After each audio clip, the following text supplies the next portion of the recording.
warahmatullahi wabarakatuh. Bismillahirrahmanirrahim. Rabbi shrah li sadri wa yassir li amri wa hlul 'uqdatam min lisani yafqahu qawli. Allahumma shalli wa sallim wa barik ala sayyidina Maulana Muhammadin wa ala alihi wa sahbihi ajmain. Amma ba'du. Yang kita hormati bersama, juga saya hormati Bu Menteri Keuangan, Bu Hajah Sri Mulyani Indrawati, Bapak Wakil Menteri Keuangan, Bapak Suhaisil Nazara, Bapak Sekjen Menteri Keuangan, Bapak Sekjen Menteri Keuangan, Bapak Heru Pambudi, dan seluruh pejabat dan pegawai lingkungan di Kemenku yang saya hormati, semua teman-teman di DKM Kemenku maupun di seluruh Indonesia yang ikuti ngaji ini yang saya hormati. Saya sudah percayalah bahwa bangsa ini bangsa yang optimis. Tadi Ibu Menteri bilang hasbunallah ni'mal wakil, bahwa pada akhirnya kita akan kembali kepada kekuatan Allah Subhanahu wa taala. Sebelum kita cerita Isra Mi'raj dan inspirasi dari Isra Mi'raj, saya akan memberi analogi ya. Analogi ini akan menolong secara ilmu tauhid, ilmu mengesahkan Allah Subhanahu wa taala. Dan ini menjadi pokok ya dalam pengajaran tauhid. Ini mohon maaf kalau terpaksa saya ngaji model dulu lah, model pesantren ya. Tapi tanpa ngurangi rasa hormat, tanpa ngurangi rasa empati, rasa takdim saya. Teman-teman yang saya hormati semua, karena di sini banyak santri-santri muda. Hubungan kita dengan Allah Subhanahu wa taala yang serba kuasa, yang maha kuasa, yang serba bisa. Tadi dikatakan Bu Menteri bisa apa saja kun fayakun, kalau Allah sudah mentitahkan pasti terjadi. Itu kira-kira seperti ini. Saya ini bawa cincin dari besi mungkin atau dari apa itu? Ya besi lah atau perak. Yang jelas tidak emas ini karena saya cowok. Yang jelas tidak emas. Saya bawa kertas.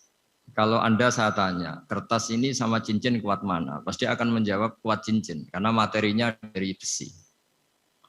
Jawaban itu benar, tapi harus ditambahkan secara materi itu kuat cincin ketimbang kertas. Tapi Anda salah, harusnya menjawab ya terserah Gus Bahak, karena yang megang itu Gus Bahak. Karena bisa saja saya punya rencana menghancurkan cincin ini, sementara saya punya rencana mengabadikan kertas ini. Kira-kira gitu hubungan manusia dengan Allah Subhanahu wa taala. Jadi hal yang kita kira abadi karena materinya kuat, ternyata Allah punya rencana menghancurkan. Sementara yang kita kira lemah atau rentan atau apalah, ternyata Allah punya rencana mengabadikan. Di sini kemudian istilahnya orang-orang tasawuf, wa tafwidil umur ila mudabbiriha. Kita sebagai manusia menyerahkan urusan pada pengaturnya, pada yang punya. Bukan wilayah kita mengatakan cincin ini lebih kuat ketimbang atau lebih abadi ketimbang kertas. Karena saya punya rencana menghancurkan cincin, tapi ingin mengabadikan apa? Kertas. Sehingga tentang pandemi, tentang tragedi sosial, tentang apa saja, kita tidak pernah tahu rencana Allah itu mana yang lebih awet. Jangan-jangan kita takut pandemi, saya berkali-kali ngaji, mati kita kecelakaan. Jangan-jangan takut kecelakaan, mati kita karena ngelindur, tiru kebablasan, nggak bangun. Kita takut mati ngelindur, mati kecelakaan, jangan-jangan mati kita karena likuifaksi, karena gempa atau karena tsunami. Nah, hal-hal seperti ini yang terus menjadikan kita bilang dan berkeyakinan hasbunallah wa ni'mal wakil. Hanya Allah yang tahu dan semua urusan mencukupi kita hanya Allah. Tadi kata Bu Menteri kita akan menghadapi ini dengan ilmu pengetahuan dan pengalaman. Oke, saya sangat setuju itu. Tapi lagi-lagi bangsa ini dan seluruh tren dunia itu kalau misalnya baru tsunami ya semua orang ramai ketakutannya pada tsunami. Ilmuwan berteori bahwa tsunami siklusnya sekian tahun per sekian tahun. Nanti pas gempa juga gitu, pas likuifaksi juga gitu. Nanti kalau mudik mungkin ketakutan orang sama kemacetan sama macam-macam lah. Takut kecelakaan laka di jalan dan sebagainya. Sehingga sebelum ngaji ini lebih jauh, pastikan bahwa tidak dalam wilayah kita mengatakan bahwa cincin ini lebih abadi, lebih awet ketimbang kertas. Tapi kita harus menjawab secara materi cincin itu lebih awet ketimbang kertas.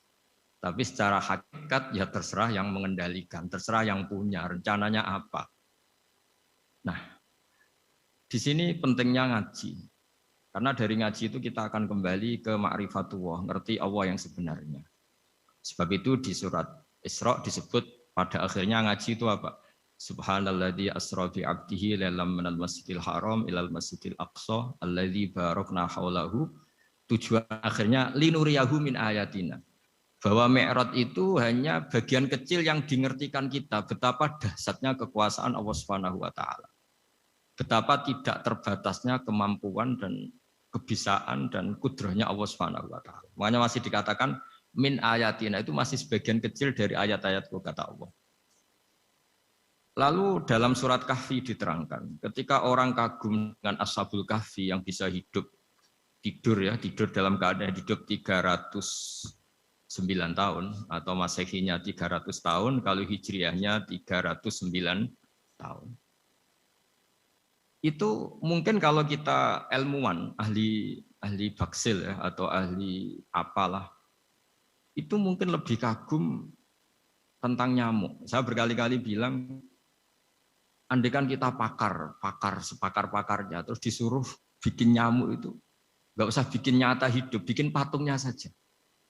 Nyamuk itu sekecil itu, kemudian punya jantung, jantungnya punya urat, uratnya punya kuman, kumannya juga punya urat. Bayangkan saja sudah tidak bisa. Sehingga ketika orang tak kagum sama Ashabul Kahfi, kata Allah, am hasibta anna ashabal kahfi warraqi kanu min ayatina ajaba. Apa kamu kagum tentang Ashabul Kahfi dan batu-batu yang dipahat di situ? Bukankah dalam kekuasaan kami ada yang selalu menakjubkan?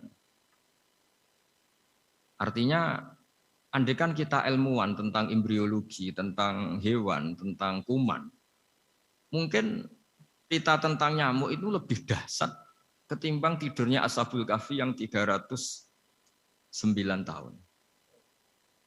Karena kemampuan Allah menciptakan nyamuk yang kecil, sangat kecil, super kecil. Kemudian kecil itu ya punya jantung, tentu lebih kecil lagi. Belum uratnya jantung itu, belum nyamuk juga di dalamnya menyimpan calon-calon keturunannya. Kayak apa kecilnya lagi? Nah, di sini Allah mengingatkan kita, innallaha la yastahi ayyadriba mathalam ma ba'udatan fama fawqaha. Allah tidak pernah malu jika dalam menunjukkan kekuasaannya Allah memberi contoh seekor nyamuk. Karena nyamuk ini andaikan kita, tadi saya ulang lagi, andaikan kita ilmuwan yang nekuni itu, strukturnya bisa melihat, bisa nyari pasangan hidupnya, dan bisa hamil, bisa melahirkan, atau bisa menelur, dan sebagainya, dan sebagainya.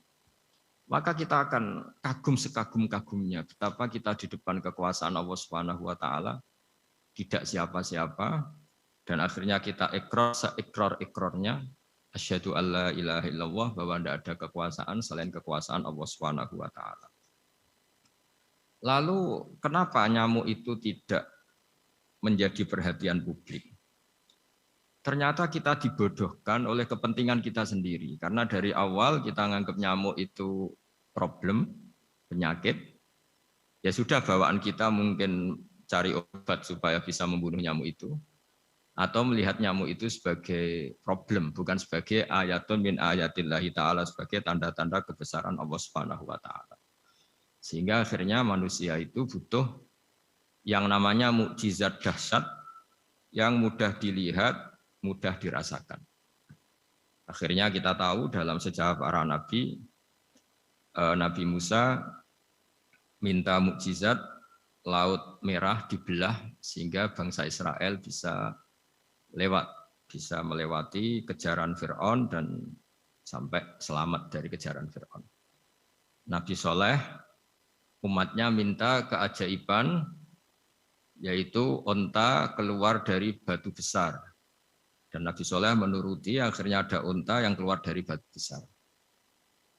Begitu juga nabi-nabi sebelum itu atau setelah itu, selalu ada mukjizat yang memang manusia tidak mampu.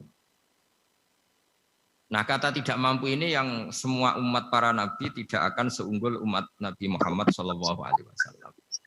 Karena kita sebagai umat Rasulullah SAW untuk merasa tidak mampu itu tidak harus hal-hal seperti membelah laut, tidak harus hal-hal seperti onta keluar dari batu, tidak harus hal-hal yang dahsyat kayak tongkat Nabi Musa menjadi ular besar yang menelan semua sihir-sihirnya Fir'aun. Kita sebagai umatnya Nabi selalu tiap hari bilang innallaha ala kulli syai'in qadir, hanya Allah yang mampu. Allah mampu atas segala hal. Melihat nyamuk kita iman, melihat hal-hal kecil. Karena kita ketika melihat nyamuk, itu mesti kita itu kok hebat nyamuk, tanpa rapat, tanpa ada gaji dari Kemenku bisa populasinya dijaga. Padahal musuhnya banyak. Musuhnya nyamuk itu umat manusia yang katanya makhluk paling cerdas di dunia. Tapi tidak juga bisa menghabisi nyamuk. Mungkin mereka juga terus untuk menjaga ketahanan populasinya. Jadi, andai kan kita pakai ayat tadi, innallaha la yastahi ayyadriba masalam ma ba'udah. Allah itu tidak pernah malu untuk menunjukkan kekuasaannya. Cukup misalnya kita belajar tentang nyamuk. Sudah sekecil itu punya mata, matanya punya saraf, punya urat. Terus kecil apa? Begitu nyamuk sendiri punya kuman. Kalau nyamuk sendiri kecil, terus kumannya sekecil apa? Terus organ tubuhnya seberapa? Ini sudah kedahsyatan yang luar biasa yang menjadikan kita iman. Innallaha ala kulli syai'in qadir. Allah sendiri yang maha kuasa. Sehingga kembali ke tadi, peristiwa Mi'raj yang super dahsyat pun kata Allah masih dikatakan linuriyahu min ayatina.